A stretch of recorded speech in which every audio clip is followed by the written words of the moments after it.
इस क्वेश्चन के अंदर एक डिस्क दे रखी है आपको, यहाँ पर एक डिस्क है, डिस्क के ऊपर 3 लाइनें बनाई हुई है, इक्विलेटरल ट्रायंगल ऐसी बना दी, ड्रॉ कर दी, ठीक है ना। कई सारे स्टूडेंट्स देख के एकदम से यूँ कंफ्यूज होते हैं कि यार ये मतलब बना क्या रखा है, ये डिस्क है, ट्रायंगल है, क्या चीज़ है।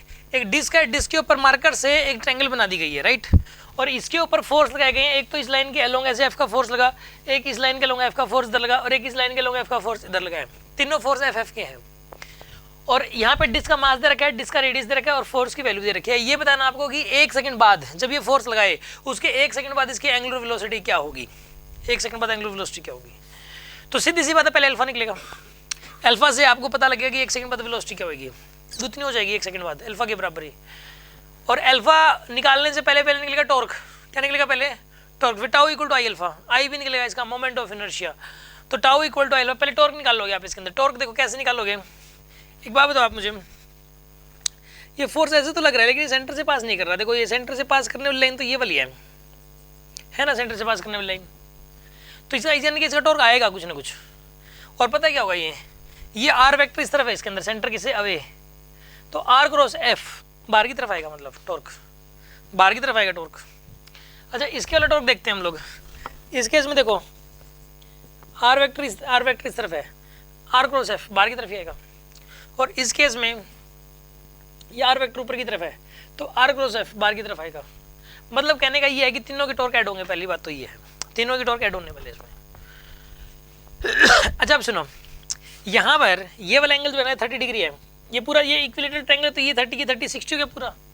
तो यहाँ पे ये वाला एंगल भी कितना होगा, यहाँ पे 30 देखो, ये वाला एंगल अगर 30 है तो दिस एंगल विल ऑल्सो भी इक्वल टू 30।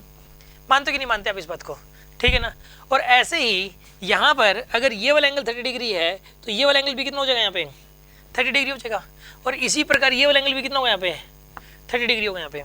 अब मुझे पता क्या लग रहा है, देखो एफ तो तीनों में सेम है, और आर की वैल्यू भी तीनों में सेम ही आएगी, और एंगल भी तीनों में सेम है, और तीनों सेम डायरेक्शन में है, तो किसी एक की वजह से टॉर्क निकाल लीजिए आप, किसी एक की वजह से निकाल लो आप, वही तीनों की वजह से आ जाएगा।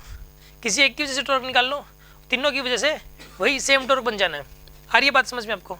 एक काम करो आप इस केस के अंदर, यहाँ पे इसको करने के लिए इसके अंदर आर की वैल्यू कितनी बनेगी, पहले तो ये बताओ। आर की वैल्यू इसके अंदर बनेगी कितनी होती है, ए बाई रूट 3 कितनी होती है, यहाँ पे ए बाई रूट 3 होती है, यहाँ पे ए बाई 3 होती है, ए बाई रूट 3 होती है, यानी कि 0.5 डिवाइड बाई रूट 3 यानी कि 1/2 रूट 3 आएगी आर की value. R equals to 1/2 root 3। यहाँ से लेके यहाँ तक की डिस्टेंस होगी आपके पास, होगी ना आर की वैल्यू।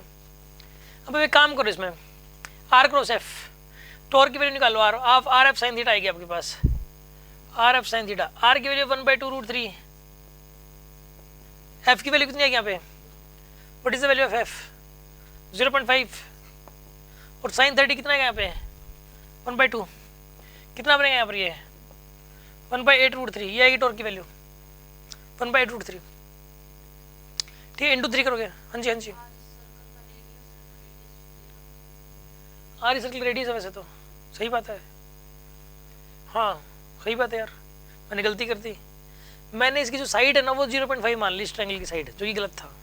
ट्रायंगल की साइड पता नहीं क्या है, यहाँ पे ये जो आर की वैल्यू है ये नहीं आएगी, यहाँ पे वो 0.5 ही आएगी आर की वैल्यू, मैंने गलत कर दिया आपको। क्या कह रहे हो, सेंटर और इसका सेंटर सेम होगा, सेम ही होगा यहाँ पे। तो यहाँ पे आर की वैल्यू कितनी लिखोगे आप, यहाँ पे बताइए 1/2, ये रूट 3 नहीं आने वाला यहाँ पे, तो कितना बनेगा यहाँ पर ये 1/8, ये टॉर्क की वैल्यू आ गई 1/8। अब एक काम करो, टाउ नेट कितना हो जाएगा, टाउ नेट कितना आएगा यहाँ पर, ये 3/8 न्यूटन मीटर, ये टाउ नेट की वैल्यू आ गई आपके पास, आगे ना टाउ नेट। अब एक काम करो, टाउ इक्वल टू अल्फा करोगे आप, आई की वैल्यू कितनी आएगी यहाँ पे mr²/2, यहाँ पे आई की वैल्यू आएगी इसके अंदर mr²/2, मास कितना है इसके अंदर 1.5, आर की वैल्यू कितनी आएगी यहाँ पे /2, कितना बनेगा यहाँ पर ये 3/16 ना, 3/16 बनेगा, 3/16 बन जाएगा आपके पास। ये आई की वैल्यू आ गई, इसके अंदर जो है ना ये आई आ गया, तो टाउ इक्वल्स टू क्या करोगे आप यहाँ पे आई अल्फा, टाउ तो है 3/8, आई कितना यहाँ पे 3/16 और अल्फा अल्फा की वैल्यू 2 आएगी। तो अगर अल्फा 2 है तो 1 सेकंड बाद एंगुलर वेलोसिटी भी 2 ही हो जाएगी, ठीक है ना।